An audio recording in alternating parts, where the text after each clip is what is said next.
pamilya ni Kuya Alfie ang malugod na aming pakikiramay, pakikisa sa sitwasyon ngayon. Nung nalaman ko po na si Kuya Alfie ay pumanaw na o sumakabilang buhay nung Sunday, no? Kita ko sa Facebook. Ang unang inisip ko ay maghanap ng time na makapag-alay ng misa dahil matagal ko na rin kakilala si Kuya Alfie doon sa parokya ng Sagrada Familia. So ako po ay isang Carmelite. Ako po ay kasalukuyang katira sa New Manila, Quezon City. Pero ang Sagrada Familia ay parokya na na-administer ng mga Carmelites. Kaya ang mga kasamahan ko po ngayon ay mga aktibo na mga leaders at mga parishioners sa Sagrada Parish. So, kinausap ko po si Father Jess. Nagpaalam po ako na magmisa dito. At sa pagkakaalam ko, pumunta din si Father Jess kaninang umaga kasama ng ating mga parokyano at nag-alay din po ng misa. So, sa pagkakilala ko ni Kuya Alfie, siya ay palakaibigan. Every time na pupunta ako sa parokya, nandoon agad yung kanyang welcoming attitude. Tanong, Father, kumain ka na ba? No? Kailan ka dumating? Ganyan. At pagkakaalam ko na ginampanan ni Kuya Alfie ng masigasig ang kanyang mga gawain sa parokya. Malaking tulong si Kuya Alfie sa ating parokya sa Sagrada Familia.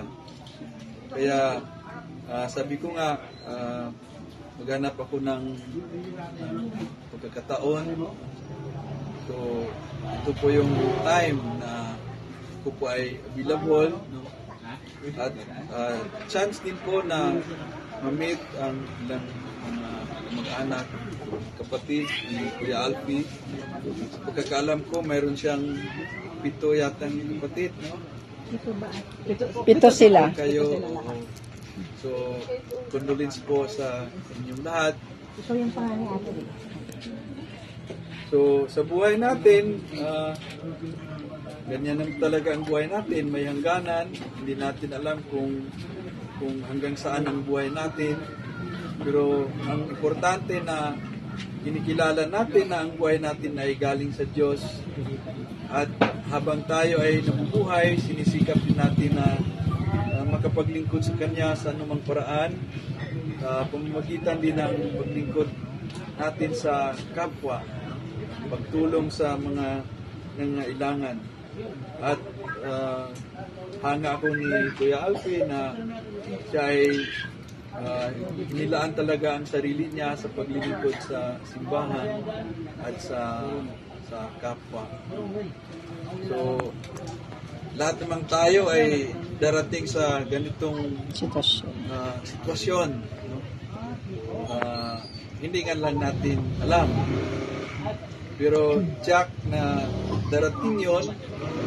Kaya habang tayo ay may pagkakataon pa, habang tayo ay nabubuhay, gamitin natin lahat ng ating manahon sa paglilingkod sa Diyos at sa paglilingkod sa ating kapwa.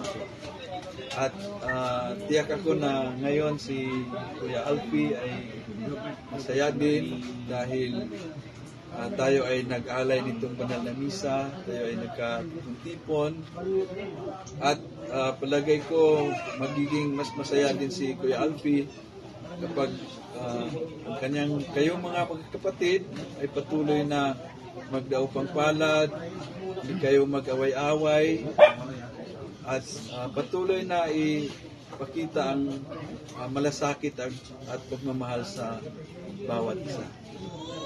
Kaya mga kapatid, tayo po ay tumayo at idulog natin sa Diyos ang ating mga kaibigan.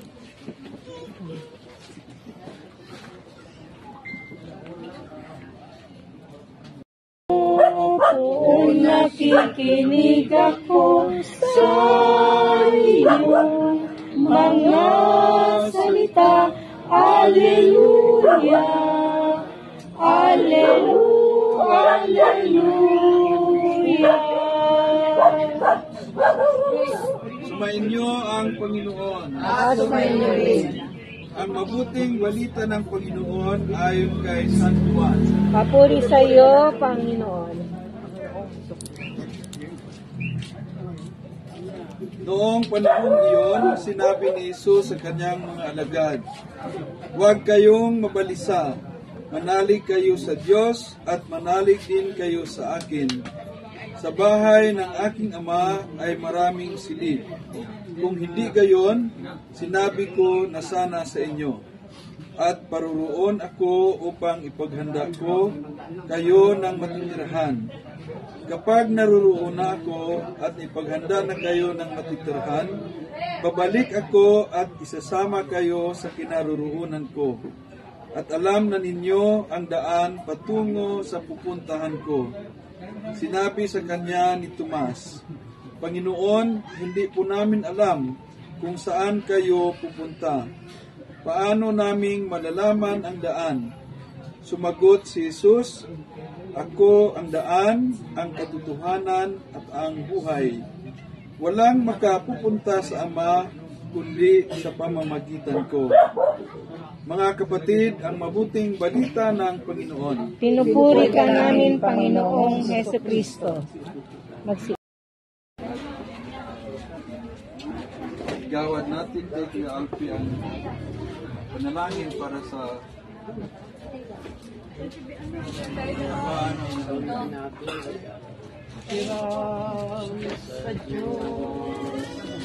Ang ating buhay, ikaw at ako, tanging handog lamang, di ka ninais na ako'y isilang. Ngunit salamat dahil may buhay.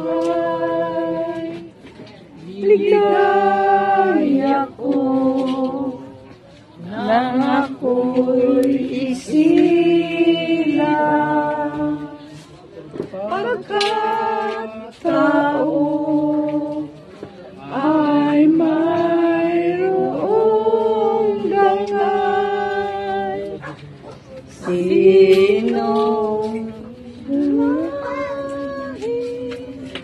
Sinong nagmamahal, ngunit sa langit, Diyos ang pinagmulan.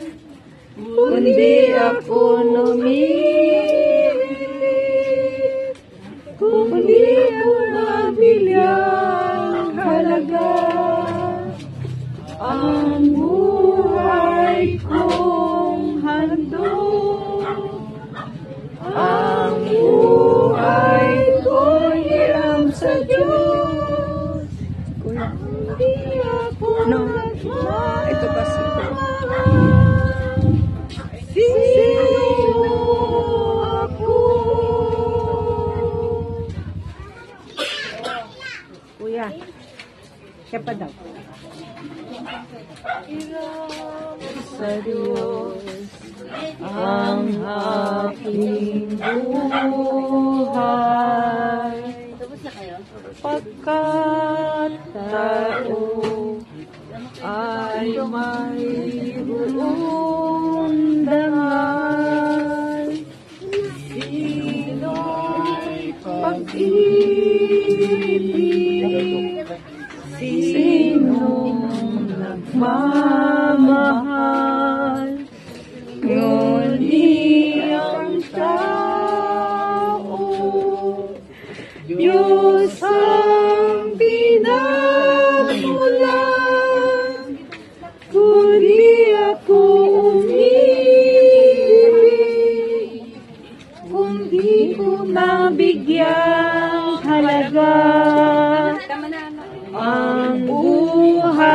kong handog, ang buhay kong hiram sa Diyos, kundi ako nagmamahal,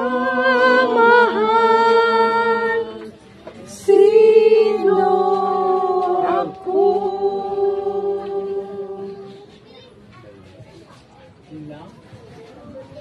Manalangin tayo. Si Alfie ay makapakinabang sa pag ni Kristo sa kabilang buhay sa pamamagitan na rin ng anak mong mahal, kasama ng Espiritu Santo, magpa sa walang hanggan. Amen. Amen. Mga kapatid, bago ihatid ang ating kapatid na si Alfie sa huling hantungan, pagkukulan natin siya ng huling pamamaalam. Ipahayag natin ang ating pagmamahal sa Kanya, tanggapin natin ng maluwag sa kalooban ang Kanyang pagpanaw. At umasa tayong mag-isa na tayo magkita-kita muli sa piling ni Jesus. Doon ay wala ng dusa, kalungkutan at kamatayan, kundi ang mamayani ay lubos na ligaya at buhay na walang hanggan. Mga anghel, mga banal,